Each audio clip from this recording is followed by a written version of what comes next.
Cet été, les apéros du jeudi reviennent au Château du Grand Jardin à Joinville. Venez déguster les produits du jour et vous rafraîchir dans une ambiance musicale et conviviale. Boy, boy, can you get it down? Come on, good boy, boy, you should be enough. La bohème, la... Et si vous réservez 48 heures à l'avance, obtenez un avantage sur votre soirée.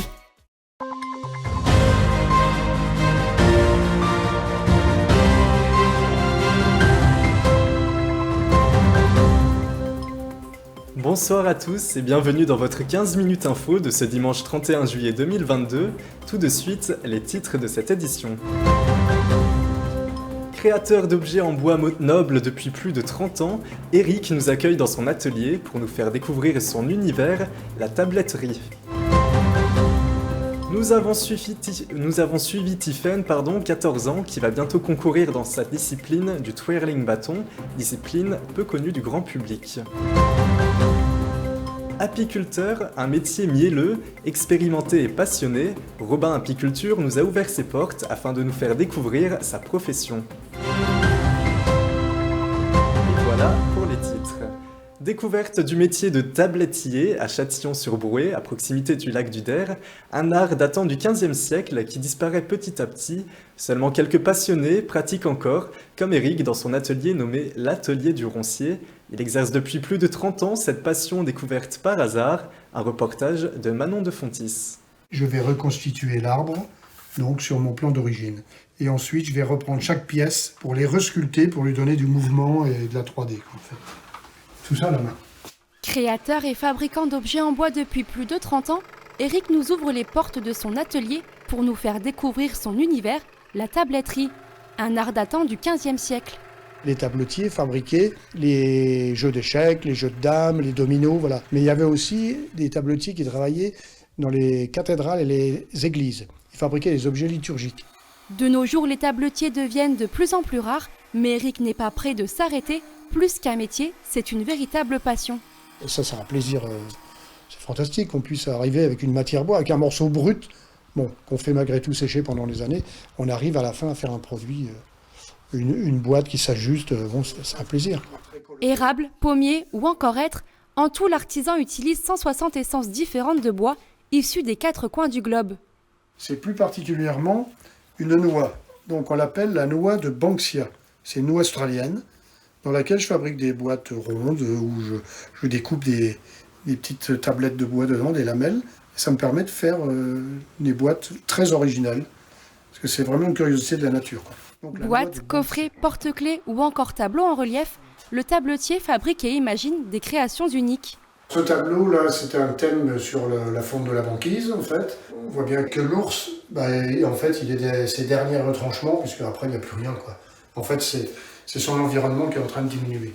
Voilà, c'est ce que je voulais essayer de faire passer à travers ce tableau. Pour découvrir l'univers de la tabletterie, Eric propose des visites de son atelier, situé à proximité du lac du Der, sur réservation. Tiffen, 14 ans, se prépare à concourir prochainement. Cela fait une dizaine d'années qu'elle s'entraîne plusieurs fois par semaine pour atteindre le plus haut niveau. Elle nous a dévoilé un aperçu de son show qu'elle a reproduit lors de la compétition France Nationale 2 qui s'était déroulée les 4 et 5 juin dernier. Un reportage de Meg Villard. Parmi les sports qui demandent beaucoup d'atouts, nous retrouvons le twirling. Cette discipline implique la danse, la gymnastique, tout en manipulant un bâton. Des mouvements rythmés par de la musique, accompagnés d'une prestance implacable.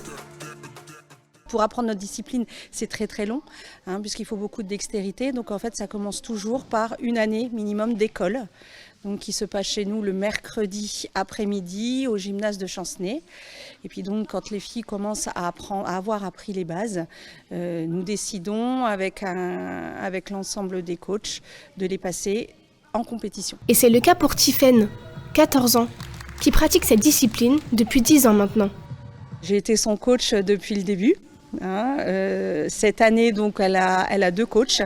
Donc, ça reste en famille, parce que donc Tiffen est ma nièce. Et donc, elle a comme coach aussi sa cousine Justine. Plus qu'une discipline, c'est une passion familiale. Et pour être à la hauteur, Tiffen adapte sa vie en fonction de ses entraînements.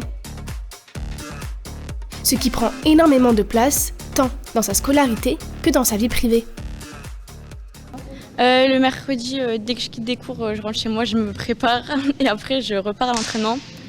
Parce que de 13h30 à 16h30, c'est les débutantes et je les cadre, on va dire. Et de 16h30 à 19h, c'est mon entraînement. Et puis le samedi, vu qu'il n'y a pas cours, c'est plus facile de se préparer. Cette année, je suis allée jusqu'en finale, où j'ai terminé 11e. Sinon, au département, je suis arrivée première. À la ligue, je suis arrivée première aussi. Au quart de finale, première. Et à la demi-finale, première. Un petit peu stressée, parce que j'ai pas envie de me décevoir, de décevoir les gens. Mais après, c'est du stress positif.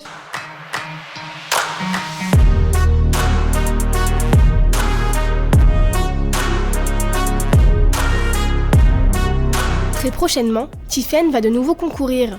Elle espère avoir la meilleure place et s'entraîne 3 fois plus pour y arriver.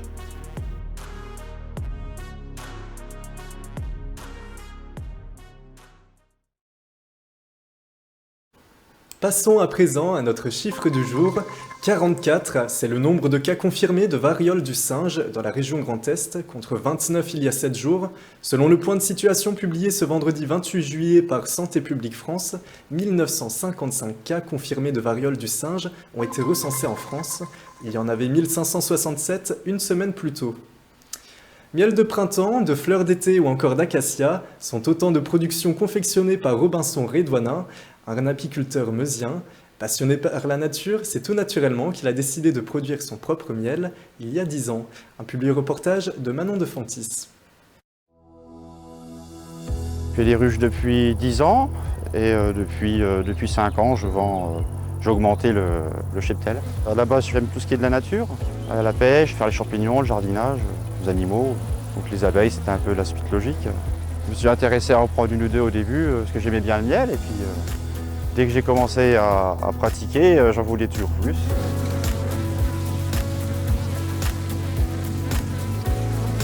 Tout ça, c'est des abeilles naissantes. Si la reine a pondu il y a 21 jours 1000 œufs, il y aura 1000 naissances en 24 heures. Il y en a une là qui est en train de naître, une là, puis ça va suivre. Elles ont besoin de miel et de pollen pour se nourrir. Le pollen, c'est la protéine et le miel, c'est la source d'énergie. Et de la gelée royale pour nourrir la reine. Elle est nourrie que à ça durant toute sa vie. Elles sont en train de remplir. On voit le miel. Il n'y a rien d'operculé, elles sont en train de le récolter. Là, c'est le tilleul en ce moment. Les cadres là, je les ramène à la miellerie et je les passe à l'extracteur. Je le laisse quand même quelques jours en miellerie avec des humidificateurs pour que le miel perde un peu en humidité. Un miel qui est moins humide se conservera beaucoup mieux. L'extraction, c'est ça. Avec la force centrifuge, le miel il sort des alvéoles.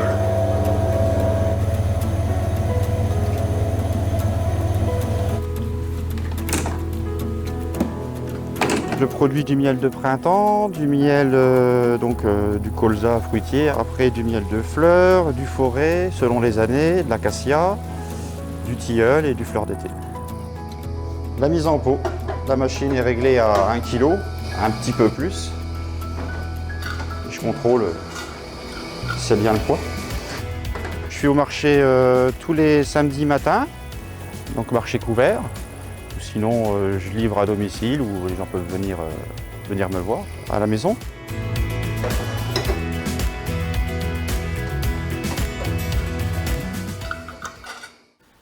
C'est la fin de cette édition, merci à tous de nous avoir suivis. On se retrouve demain pour la prochaine édition du 15 minutes info, mais tout de suite, la météo. Bonne soirée sur Puissance Télévision. Toute l'actualité qui vous concerne, à voir et à revoir dès maintenant sur puissancetélévision.fr et sur notre application mobile.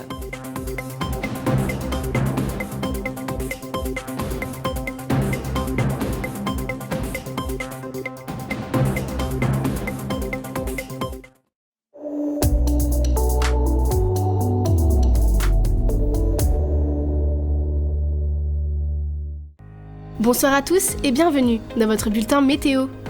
On commence tout de suite avec la carte de France. Nous avons 17 degrés de minimale à Rennes.